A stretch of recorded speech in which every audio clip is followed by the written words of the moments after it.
부동산 민심에 놀란 정부 여당이 꺼낸 행정수도 이전 카드에 갑론을박이 이어지고 있습니다. 당장 실현 가능한지부터 여야 간 여러 의견이 나오는 가운데 여야 안에서 각종 잡음과 논란도 나오고 있습니다. 정치부 우정환 기자와 뉴스 추적하도록 하겠습니다. 우정환 기자, 정부 여당이 연일 행정수도 이전하겠다고 하는데 현실적으로 이 가능한 겁니까? 일단 더불어민주당은 헌법 개정 없이 입법으로 해결할 수 있다는 입장입니다. 입법으로요? 예, 과반 의석을 훌쩍 넘는 176석을 갖고 있으니까 아무래도 법 개정을 한다면 단독으로도 할 수가 있죠. 그렇죠. 현재 세종특별자치시가 만들어진 근거가 된 행복도시법을 개정하면 가능하다는 건데요. 기존 중앙부처들 외에 청와대 국회까지 옮기는 걸로 법에 명시하면 문제없다는 게 민주당 입장입니다. 공공기관 이전도 추진하고 있는 거 아닙니까? 네, 맞습니다. 여기에다가 당정은 수도권 공공기관 100여 곳도 지방으로 이전하는 방안을 추진하고 있습니다. 공공기관 이전 같은 경우에는 현재 국가균형발전법에 따라서 정부가 이전 대상 기관을 정하면 해당 기관, 그리고 이전 대상이 될 지역과 협의해서 진행을 할 수 있습니다. 네. 물론 해당 기관 구성원들이 반발하거나 유치를 원하는 지역 간의 협의 등이 변수가 될 수는 있습니다. 네.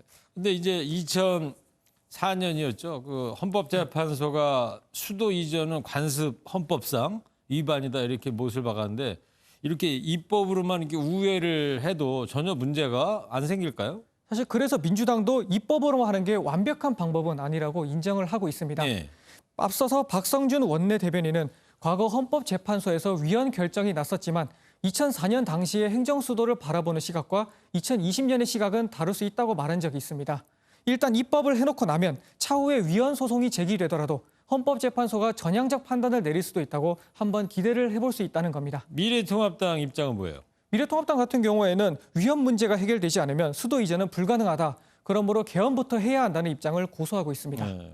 근데 문제는 이제 개헌을 하려면 민주당이 단독으로 할 수가 없는 상황이지 않습니까? 네, 맞습니다. 개헌을 하려면은 의원 300명 가운데 200명 이상이 찬성해야 되는데 미래통합당을 뺀 민주당 등등 모든 의원을 다 합쳐도 197명입니다. 3명이 부족하죠. 네. 그래서 결국 통합당과의 합의가 필요한데 입법보다는 확실한 게 결국 개헌이지만 여야 합의가 필요하다는 점 때문에 현실화가 어려운 부분이 아무래도 있습니다. 네. 근데 어제 세종시에서 이해찬 대표 발언 중에 일부 논란이 되고 있는 게 있더라고요. 네, 어제 이해찬 대표가 세종시 착공 13주년 강연 중에 토론 중에 한 말입니다. 직접 한번 들어보시죠. 우리는 한강변에 맨 아파트만 들어서 가지고 저긴 단가가 얼마, 저기는 몇 평짜리 뭐 이런 천박한 그런 도시를 만들면 안 되는 거거든요. 그래서 지금 그 천박한 도시라는 워딩이 지금 논란이 되고 있는데 그 이해찬 대표의 취지는 뭐라고 그럽니까?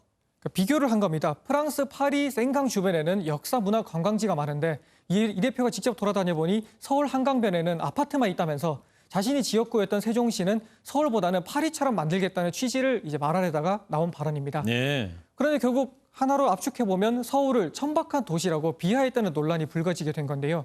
여기에 통합당은 글로벌 10대 도시 서울을 졸지의 천박한 도시로 만들어버렸다며 총선에서 압도적 지지로 민주당이 받은 표가 그러면 천박한 표냐고 비판하기도 했습니다. 네.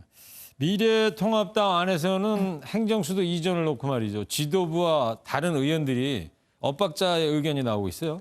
네, 통합당 지도부는 앞서 말씀드렸던 것처럼 행정수도 이전은 위헌 문제 해결 없이는 논의 대상이 아니라고 선을 그었습니다. 네. 더 나아가서 민주당의 주장이 부동산 민심을 돌리기 위한 국면 전환용이라면서 우리는 말려들지 말자고까지 얘기했었는데요.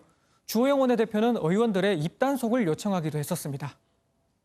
당분간은 의견 표명을 좀 자제해 줘야 이슈 전환을 바라는 민주당의 의도에 넘어가지 않는다고 보기 때문에 가급적 논쟁거리를 만들지 않았으면 하는 것이 저희들 바람입니다. 하지만 오늘 충남 공주 부여 청양리 지역구인 정진석 의원은 SNS에 국회와 청와대, 대법원을 세종시 주변으로 확대 배치해 세종 메가시티를 만들어야 한다는 말도 했는데요. 부동산에서 행정수도로 이슈 주도권을 뺏기지 않으려는 통합당 지도부와 충청 지역 민심을 고려해야 하는 지역구 의원 간의 엇박자가 계속 이어지는 모습입니다. 지난번에도 정진석 의원이 행정수도 이전 찬성하는 글을 올리지 않았어요? 네, 맞습니다. 주 원내대표가 입단속을 요청하기 전에 민주당이 행정수도 이전을 꺼냈을 당시에도 정 의원은 이 주장에 어느 정도 찬성한다는 입장을 한번 내비치기도 했었습니다. 네.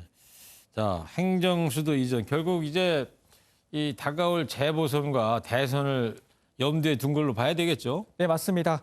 현재 대선 주자로 꼽히면서 당대표에 도전하고 있는 이낙연 민주당 의원은 당대표 임기 내에 행정수도 이전 문제를 매듭짓겠다고 직접 말하기도 했었습니다.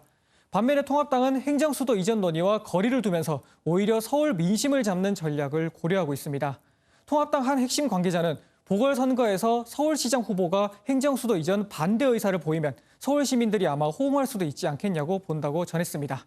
네, 어느 쪽이 민심을 잡는 길이 될지 여야의 머리싸움 치열해지는 양상입니다. 지금까지 정치부 우종환 기자였습니다.